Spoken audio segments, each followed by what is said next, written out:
자, 1부를 다 정리를 하셨는지 모르겠습니다. 자, 2부 삼국사기 강수열전 정역을 통한 임나가랑의 위치 규정에 있어서 논문의 두 번째 부분 진경대서 탑비에 대해서 논문 내용을 여러분들께 공유를 해드리겠습니다. 진경대서 탑비 내용은 창원이라든지 경남 지역에서 우리나라 가야학자들이 와서 이 내용을 강조하면서 경상도가 임나라고 강조하는 그 증거 자료를 하나 쓰는 것이 진경대사입니다. 그 논리적 구조는 진경대사하고 김유신은 같은 뿌리, 김유신이 진경대사의 조상으로 이제 이런 쪽으로 대부분 온라인에 모든 글이 지금 올라와 있습니다. 그러다 보니까 김유신이 가야 사람이기 때문에 당연히 진경대사의 선조가 임나왕족이라고 했기 때문에 뭐다? 바로 금강가야가 바로 임나다라고 주장하는 근거로서 이 내용을 쓰고 있는데 과연 이 내용이 맞는지 이번에 논문 통해서 이 내용을 정리를 했습니다. 한번 보시기 바랍니다. 논문을 먼저 보면 강수열전의 강수의 봉과 임나가랑의 기록에 대한 오역을 통해서 이번에 어떻습니까? 역사가 조작된 걸 여러분들 1부에서 보셨을 거고요. 자, 2부의 진경대서 탑비도 똑같은 예입니다. 이것도 결국은 뭐냐면 우리나라 학자들이 한문 실력이 짧다 보니까 오역을 해가지고 이걸 100년 동안 써먹고 있었던 거, 그 내용을 짚은 건데요. 자, 밑에 원문 여러분들 보시기 바랍니다. 한자 어려운 거 아닙니다. 진경, 이제 여기 보면 대사, 진경대사의 휘는 심이다. 성은 신김씨다. 그리고 그 선조는 임나왕족 초발성지다. 이제 나오죠. 그러면서 뭐다? 항상 뭐다 하면 전쟁을 하다가 전쟁을 하면서 참 힘들었는데 그 다음에 어떻게 돼? 어디에 투항했다?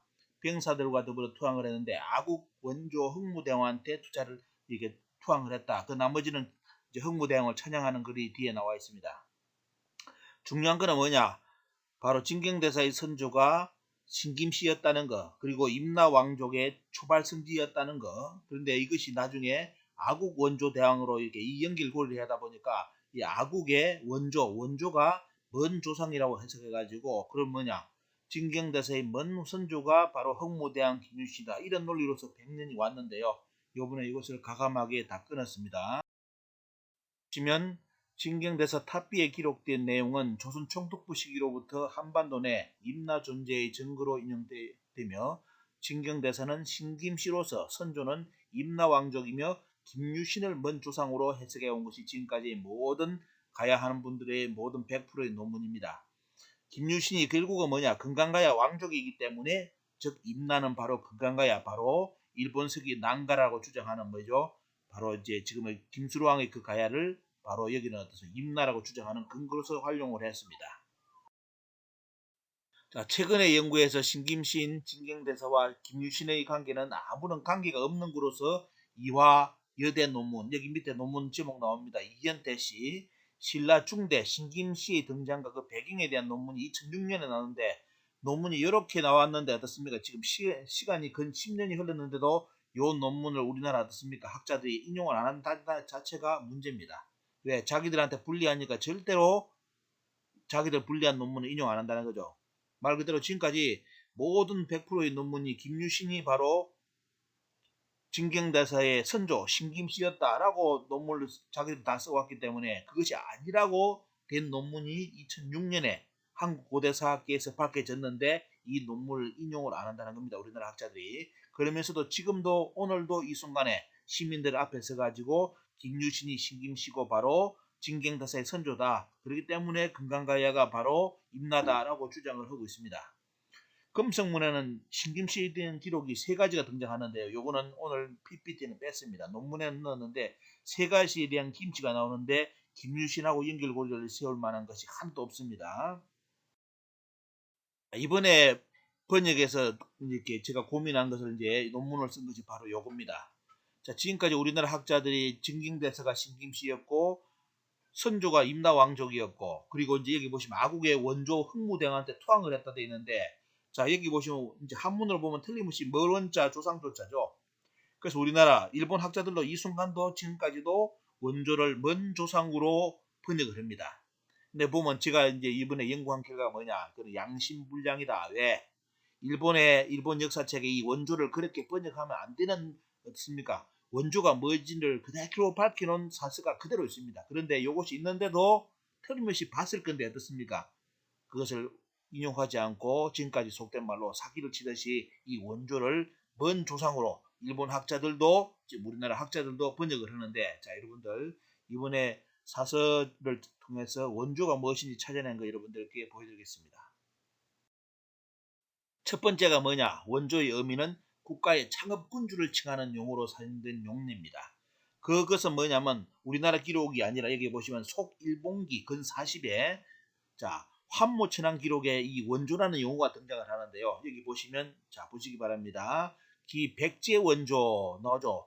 백제 원조 어떻습니까? 도모왕이 나오죠. 도모왕은 뭐다? 하백진여의 뭡니까? 하백진여가 응감을 했는데 뭘 응감했다?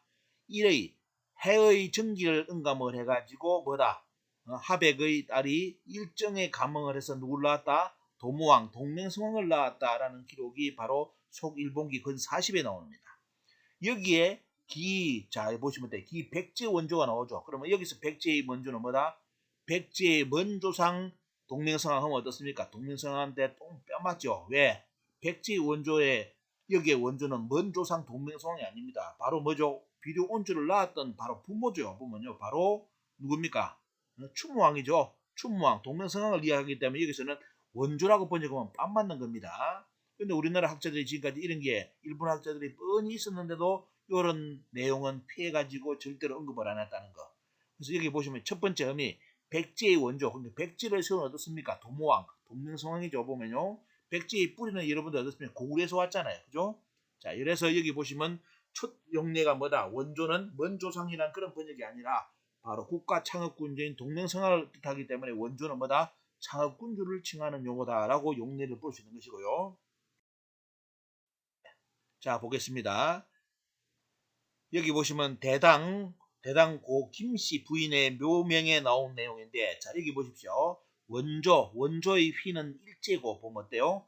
일제고 보면 어떻습니까? 자 용정 기명 쭉 나오면서 서한 뭐지 보면요 한무제 때 그런 기록이 쭉 나오죠. 그러면서 무제 때 뭐냐 배설을 했다 이런 뜻이 나오는데, 자 여기에 보시면 원조 우리나라 학자들 번역한 꼬라지 여러분들 인터넷 찾아보시죠. 이 구절을 전부 다 어떻게 해놨느냐? 한자 공부하는 실력이 없다 보니까 전부 다 이 원조를 먼조상 일제라고 번역해놨습니다. 우리나라 학자들. 여러분 김씨의 조상이 일제인데 먼 조상이 됩니까? 빰 맞죠? 요것도 이렇게 했다가는 김일제한테 빰 맞습니다. 왜? 새끼 놈들이 말이지 원조가 바로 뿌리 조상을 이야기하는데 원조를 먼 조상이라 표현한다. 이 말 자체가 안 되죠. 그래서 여기서는 원조가 뭐다 여러분들? 원조의 휘는 일제, 바로 김씨의 어떻습니까? 뿌리. 김의 김씨, 김주 김씨의 뿌리는 바로 일제입니다. 그래서 뭐냐? 여기서 원조는 뭐다? 바로 그 김씨의 원조, 바로 뿌리를 이야기하는 것을 이야기할 때, 성의 기운을 이야기할 때 원조로 사용한 용례를 어떻습니까? 여러분들 여기 보시기 바랍니다. 절대로 여기서 원조는 먼 조상이라고 번역하면 안 됩니다. 그러면 빰 맞습니다. 호로체크 되는 거고 보면요. 자, 여러분들 여기 보시고 그 다음 용례 보겠습니다. 여러분들이 잘 알고 있는 한명의 신도비를 보겠습니다. 자, 상당 부원군 어떻습니까? 한명의 신도비라 나오는데 그게 이제 번역된 사례를 여러분들 위에 보시기 바랍니다. 공의 휘는 명예요. 자는 뭐죠? 자는 쭉 나오면서 한씨는 바로 본 청주에 어떻습니까? 대성이요. 그리고 원조의 휘는 난이다 나오죠. 이게 뭐 한씨들은 알 겁니다. 한씨의 뿌리가 어디 있습니까? 한자 한란이죠. 보면요. 한란이기 때문에 여기 보면 원조의 휘는 한란. 앞에 일제처럼 똑같이 어떻습니까? 여기서 원조는 뭐죠? 바로 한란, 바로 한씨 뿌리를 이야기하는 겁니다. 한란이니 고려 태조를 도와서 사망공신에 봉하고 쭉 나오면서 나오죠. 자 여기서 여러분들 원조의 뜻은 뭐다? 위에 앞에 그처럼 뭐죠 보면요. 그 성의 기원을 이야기할 때 원조를 이야기했다는 거. 자 용례를 여러분들 지금 보셨습니다. 자 다른 용례. 자, 종법제도가 시행되면서 나오는 용어가 또 원조라는 건데, 조선시대 중기 이후로 종법제도가 강조됩니다. 이 가족관계 그런 걸 대단히 강조할 때 호칭을 써야 되잖아요. 그래서 뭐냐면 여러분들 우리는 고조부까지를 알죠. 그죠? 고조부, 정조부, 조부, 조, 아버지 이렇게 이제 알고 있는데, 그러면 그 이전에는 뭐냐? 용어가 없잖아요. 그죠? 이것을 종법제도로 만들어내면서 그 가족 간의 관계를 했습니까? 정립하기 위해서 앞에 만들어낸 원조가 뭐냐면 고조부 위에가 뭐다? 저 위에 고조부 위에가 천조, 천조 위에가 열조, 열조 위에가 태조, 태조 위에가 원조, 원조 위에가 비조입니다. 자, 요렇게 용어가 나오는 건데 요것은 그래 결국 뭐다? 여기서 말하는 원조는 뭐다? 종법 제도에 이야기할 때 바로 고조부 이상의 어떻습니까? 조상을 칭할 때 쓰는 용어 중에 하나가 원조라는 것. 이것이 우리나라 역사의 동서양 역사에 어떻습니까? 원조의 사용 용례입니다. 그런데 이 세 가지 용례를 우리나라 학자들이 일본 학자들이 다 비껴가지고 뭐다? 원조 명사인 원조를 어떻게 번역했다? 먼 조상으로 번역을 해가지고 먼 조상 김유신이 바로 진경대사의 선조다 이렇게 개소를 해쳐 빠졌습니다. 그래서 어떻습니까? 그걸 가지고 바로 우리나라에 임나가 있었는데 그 임나가 바로 금강가야 김유신의 바로 금강가야 이거라는 거죠. 근데 뭐냐 결국은 뭐냐 뭐라는 거죠? 보면 여러분들 잘 기억하면 가야를 세운 누구에 보면요 가야를 세운 인물 김수왕의 가야가 바로 임나라는 뜻입니다. 이게 이런 식으로 해가지고 거기다가 용어를 비정해버린 겁니다. 자 여러분들 자 기억하시기 바랍니다. 자 용례를 이제 다 보여드렸는데 자 이제 정리를 해봐야 되겠습니다. 진경대사와 김유신과의 관계를 먼 조상으로 해석한 것은 원문 자체에 대한 이해 부족에서 온 오역이다 라고 정리할 수 있고요. 또 다른 예는 뭐냐면 한자에 대해서 너무나 기본 상식이 부족해 가지고 지금까지 이것을 원조에 대한 번역을 어떻습니까? 이렇게 엉뚱한 식으로 번역해 와가지고 그것이 가야와 임나라는 그런 식으로 역사 왜곡 용어로 사용되었다는 거. 또 속성으로 신김씨를 사용한 진경대사는 임나 왕족의 후손이었는데 선조가 통일신라의 창업군주격으로 평가된 흑무대왕에게 투영했다라고 번역하는 것이 옳은데 이것을 그러지 않고 먼조상 흑무대왕한테 김유신한테 투영했다는 쪽으로 번역을 했다는 자체가 참 코미디라고 할 수 있습니다. 그리고 최근에 김해 김씨 집안에서 이 오역을 그대로 믿어가지고 바로 진경대사가 자기들 뭡니까 보면 집안 사람이래 가지고 잡아 넣으려고 하는데요. 이 논문 보시는 분들 절대로 그런 거 실수하지 마시기 바랍니다. 진경대사의 신김씨하고 김유신과는 아무런 상관이 없다고 벌써 연구가 발표됐습니다. 삼국사기의 모든 기록에 김유신은 죽을 때까지 그냥 김씨를 썼지 신김씨를 쓴 적이 없다고 다 밝혀졌습니다. 그렇기 때문에 진경대사의 신김씨는 어떻습니까? 김유신과 아무런 상관이 없는 그냥 말 그대로 임나 사람인데 신김씨를 쓴 사람들입니다. 이렇게 정리하는 것이 가장 빠른 것이고요. 절대로 김유신과 진경대사를 피의 관계로서 가족 관계로 어떻습니까? 이렇게 절대로 보지 않게끔 이번에 논문을 그렇게 정리를 다 했습니다. 반드시 여러분들 명심해 주시고요. 특히 김해김씨 집안에서는 이 논문을 보시고 정리를 확실히 해주시기 바랍니다. 결론 지어보겠습니다. 그동안 가야와 임나를 암묵적으로 등식화하여 동일 정치체제로 인식되도록 많은 기존 논문에서 인용한 삼국사기 강수 열전과 진경대사 탑비의 원문 사료는 오히려 가야와 임나가 전혀 다른 오늘 여러분들 번역 1, 2부 보시면 어떻습니까? 완전히 가야와 임나가 완전히 다르다는 것을 증명해주는 원래 원문인데 번역을 거꾸로 했다 이겁니다. 그리고 가야와 임나를 동일 정치체제로 설정한 근본 이유는 결국 뭐냐? 일본 제국주의가 설정한 반도사관의 틀로 인한 필연적 거짓 설정 때문에 지금까지 이렇게 왔다는 겁니다. 기존 학계가 한국 가야사와 일본서기 임나사를 동일화시키고 나아가 그에 따라 한반도 가야 영역에 일본서기 임나 지명을 비정하는 것은 이제 이번 논문을 통해서 보신다면 어때요? 대단히 무모한 일이며 이제는 제대로 재고돼야 될 과제로 이제 부각을 해야 됩니다. 그리고 임나 위치 또한 어때요? 가야가 임나가 아니라는 것이 드러났기 때문에 다시 비정돼야 하고 본 연구를 통해서 한국 가야사가 다시 한번 본 면목을 회복할 수 있는 계기가 되었으면 하는 그런 바람으로서 이번에 논문 발표가 이루어졌습니다. 정리되셨습니까? 이제 1, 2부를 몇 번 보시다 보면 어떻습니까? 이제 더 이상 강수일전 그리고 진경대사 탑비를 가지고 우리나라에 임나가 있었다는 증거는 들이댈 수가 없습니다. 물론 강개토항 비문에 대한 논문은 다른 분들이 많이 써놨기 때문에 그 논문을 인용하고요.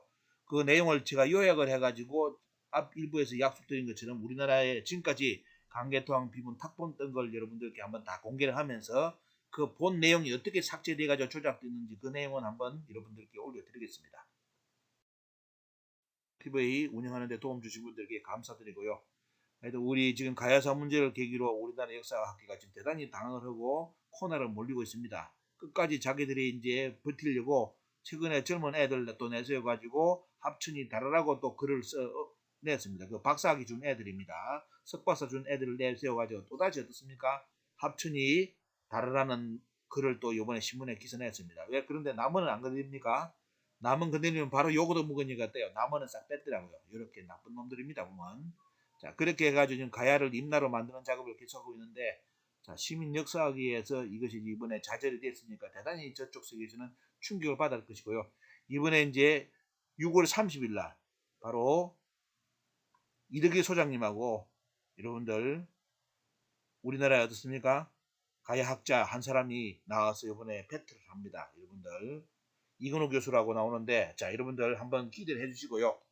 이거는 이제 이덕기 역사 TV 때 그 현장을 여러분들께 중계해가지고 보여드릴 테니까 여러분들 한번 그 TV 꼭 한번 보시기 바라고 자 이제 이번 논문 1, 2부 정리해가지고 여러분들께 정리가 안 되는 분들은 한두 번 계속 이제 보시다면 정리가 확실히 될 겁니다. 그리고 절대로 가야가 임나라는 그런 말 자체를 이제 못하게끔 여러분들이 이 영상을 퍼뜨려 주시고 여러분들도 논리 정립을 확실히 해 주시기를 부탁드리면서 자 이번 논문 발표 여기서 요약부는 여기서 마치겠습니다.